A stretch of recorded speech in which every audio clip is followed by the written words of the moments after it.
अविनाश तिवारी हमारे साथ दिल्ली से बने हुए। आप तीनों का बहुत स्वागत है। और सबसे पहले अविनाश, आपके पास ही आ रहे हैं, क्या हो रहा है इस वक्त दिल्ली में, क्योंकि माहौल पूरा गरमाया हुआ है। आप कहां पर हैं और क्या चल रहा है वहां पर?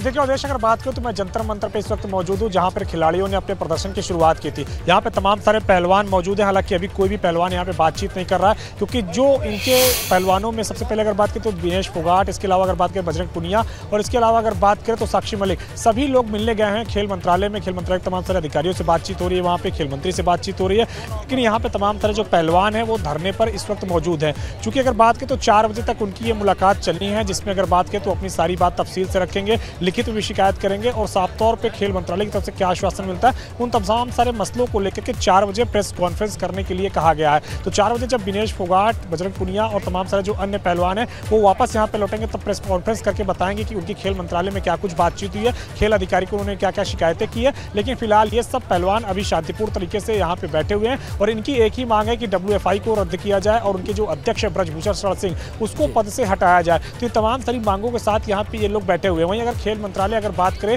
तो ब्रजभूषण शरण सिंह से जवाब भी मांग लिया। 72 घंटे के अंदर उनको ऊपर जो वो उस पर क्या कहना चाहते हैं और किस तरीके से इस पर कितनी सच्चाई है, इस पर ब्रजभूषण शरण सिंह को जवाब देना होगा। लेकिन ये तमाम तरह खिलाड़ी लगातार ये भी मांग कर रहे हैं कि पद से उनको हटाया जाए, क्योंकि वो लगातार जिस तरीके से महिला खिलाड़ी है या फिर जो नई खिलाड़ी आती हैं उनका शोषण करते हैं। और यहाँ तक कि अगर बात करें तो सेक्सुअल हैरेसमेंट तक का आरोप लगा है। और खुद कल ब्रजभूषण शरण सिंह ने इस बात को कहा है कि अगर उनके ऊपर ऐसे आरोप सिद्ध हो जाते हैं तो वो फांसी पर लटक जाएंगे। बिल्कुल फांसी पर लटक जाएंगे। जैसा कि आपने अविनाश बताया कि चूंकि प्रतिनिधिमंडल मिलने गया है खेल मंत्रालय, तो ऐसे में ये लोग अभी बात नहीं करेंगे। 4 बजे प्रेस कॉन्फ्रेंस होगी। आपके पास आएंगे, एक बार अब रुक करते हैं मेहमानों का।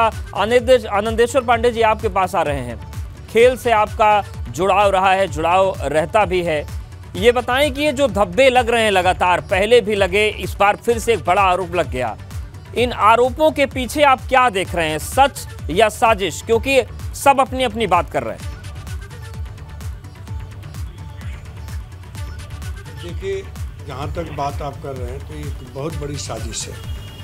और साजिश मैं इसलिए कहता हूँ कि 2 बिंदु मैंने आज पेपर में पढ़ा है जो मेरे सामने आया है। एक तो पहलवान ये चाहते हैं कि हम जब मेडल लेके आएँ तो राष्ट्रीय चैंपियनशिप में भाग न लें। राष्ट्रीय चैंपियनशिप जो भी होती है, पूरे राष्ट्र के पहलवान आते हैं, उसमें एक दूसरे को मौका मिलता है और उसके प्रदर्शन के स्तर पर कैंप लगता है। कैंप के लिए खिलाड़ियों को चयन होता है।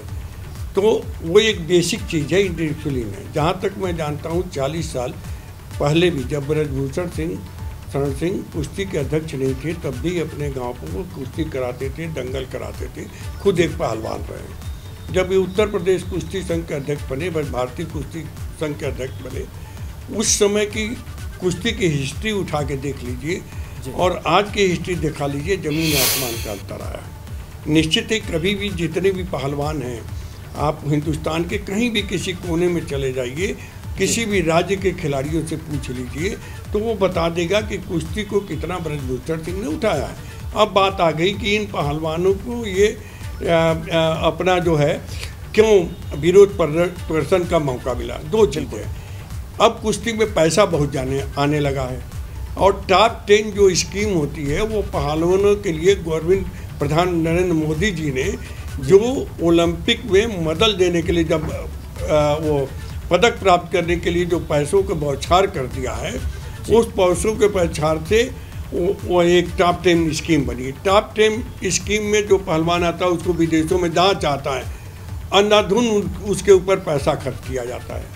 आप इतिहास देख लें, ओलंपिक के रिकॉर्ड चेक कर लें तो बहुत से टॉप 10 के जो प्लेयर हैं किसी भी गेम के, मैं पर्टिकुलर किसी गेम का नाम नहीं लूँगा, उसमें से बहुत से फीसदी साबित हुए हैं जो कुछ भी नहीं पदक पाए। और वो लेकिन आनंदेश्वर जी जो टॉप 10 में नहीं थे वो। आनंदेश्वर जी, मेरा सवाल ये है कि जैसा कि आपने कहा कि जो अंतर्राष्ट्रीय खेल लिया वो राष्ट्रीय नहीं खेलना चाहता, वो अलग बात हो गई।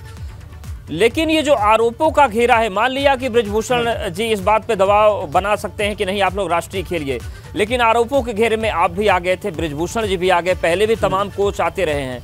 तो क्या सबका कोई यही वजह होती है कि किसी खिलाड़ी का ईगो टकराता है और उसके बाद आप पर वो व्यक्तिगत और इतने गंदे आक्षेप लगा देता है? मतलब ये जो प्रक्रिया है जब किसी के हित मतलब प्रभावित होता है और नए लोगों को उभर के चैन नहीं आता, मेरे पर भी लगा, किस लिए लगा कि जब उसका सिलेक्शन नहीं हुआ। और ये तमाम आरोप और सब ये देखेंगे तो आपको खुद समझ में आ जाएगी। एक इस पर जांच होनी चाहिए, जो आरोप लगाता है, जो आरोपी है, दोनों। और तो क्या आप ये कहना चाह रहे हैं कि जो भारतीय कुश्ती संघ है या फिर जो स्पोर्ट्स को चलाने वाले लोग हैं भारत में, वो काजल की कोठरी में रह रहे हैं कि आप अगर अच्छा काम करेंगे तो ठीक है वरना ये आरोप लग जाएगा, आप ये कहना चाह रहे हैं क्या? मैं ये नहीं कि मैं, आप देखिए ना, उठा के देखिए, मैं नहीं कुछ, मैं ये कह रहा हूँ कि अगर जिसका सिलेक्शन नहीं होता है, कितने % ये लोग हैं जो आरोप लगाते हैं, और कितने % खिलाड़ी कुश्ती संघ के भारतवर्ष में कितने खिलाड़ी हैं? 10,000 खिलाड़ी, कम से कम लाखों कुश्ती के खिलाड़ी हैं। आनंदेश्वर जी, अगर बजरंग पूनिया हो गए, विनेश फोगाट हो गई, ये वो 10,000 में इनको नहीं गिर सकते ना। ये वो लोग हैं जिन्होंने अंतर्राष्ट्रीय स्तर पर नाम बनाया है, ऐसे में इनकी बातों का वजन हो जाता है। ये भी करें सब जांच करवा लीजिए। ये भाई आप जांच करवा लीजिए ना। अगर ब्रजभूषण सिंह जैसे कहते हैं कि हम फांसी पे लटक जाएंगे, उसे इनको भी कर लीजिए। अगर गलत आरोप साबित होता है तो इनके ऊपर भी कार्रवाई करिए। आप मेडल आते हैं, आखिर इसी व्यवस्था के चल के ब्रजभूषण सिंह नहीं, कुश्ती संघ ने ही तो इनको भेजा था जहां से मेडल प्राप्त किए हैं। बिल्कुल ठीक है, पांडे जी आएंगे इस मुद्दे में बात करेंगे। अंशु अवस्थी जी हमारे साथ जुड़े हुए हैं, प्रवक्ता कांग्रेस के। अंशु जी, पूरी जो घटनाक्रम है, आपने खिलाड़ियों की बात भी सुनी, आनंदेश्वर जी की भी बात सुन रहे हैं, अविनाश ने भी बताया, क्या आप लोग मान रहे हैं, कांग्रेस क्या सोच रहे हैं, जो विवाद है इसका क्या हल है? ओके,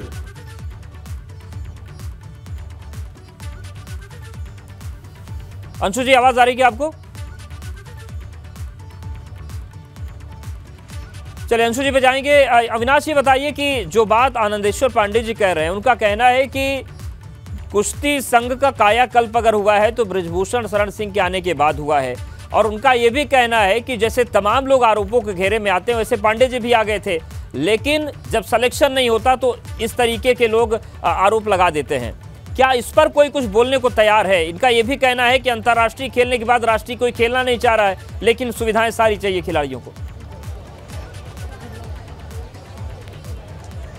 जी बिल्कुल अवधेश, अगर बात करें तो जिन आरोपों का भी बातचीत कर रहे थे हमारे मेहमान, इन्हीं आरोपों का कल जिक्र बृजभूषण शरण सिंह ने किया। उन्होंने साफ तौर पे कहा कि मैंने रेसलिंग फेडरेशन को बदल के रखा है, और जिस तरीके से जो पहले केवल हरियाणा तक सीमित था उसको निकाल करके मैं नॉर्थ ईस्ट लेकर गया, उत्तर प्रदेश लेकर गया, और आज कई सारे खिलाड़ी यहाँ पे मैच खेलते हैं। इसके साथ साथ उन्होंने साफ तौर पर यह भी बताया था कि जिस तरीके से अगर बात करें तो ये जो खिलाड़ी है जब अंतर्राष्ट्रीय मैच खेलने लग जाते हैं तो नेशनल के अंदर नहीं खेलते। उन्होंने ये आरोप भी लगाया था कि पहले भी जिस तरीके से जब से जो ये बड़े खिलाड़ी चाहे विनेश फोगाट हो, चाहे बजरंग पूनिया हो, चाहे फिर अन्य जो अंतर्राष्ट्रीय खिलाड़ी हैं, वो जब से अंतर्राष्ट्रीय खेलने लग गए हैं तब से राष्ट्रीय नहीं खेल रहे हैं, और सारी लड़ाई यही कही है। और इसके साथ साथ स्पॉन्सरशिप की भी लड़ाई उन्होंने साफ तौर पे कही है कि जो ये खिलाड़ी है वो भारत का कोट नहीं पहनते, भारत का ड्रेस नहीं पहनते, या फिर जो ओलंपिक का जो ड्रेस होता है उसका ड्रेस नहीं पहनते हैं, वो किसी न किसी ब्रांड का ड्रेस पहन लेते हैं। और इसका जिक्र उन्होंने टोक्यो ओलंपिक के दौरान विनेश फोगाट द्वारा पहने गए एक ब्रांड के ड्रेस करते हुए कहा, जिसके तो ओलंपिक, लेकिन उन्होंने कहा कि मैं साफ तौर पे उस वक्त विनेश को सेफ किया। लेकिन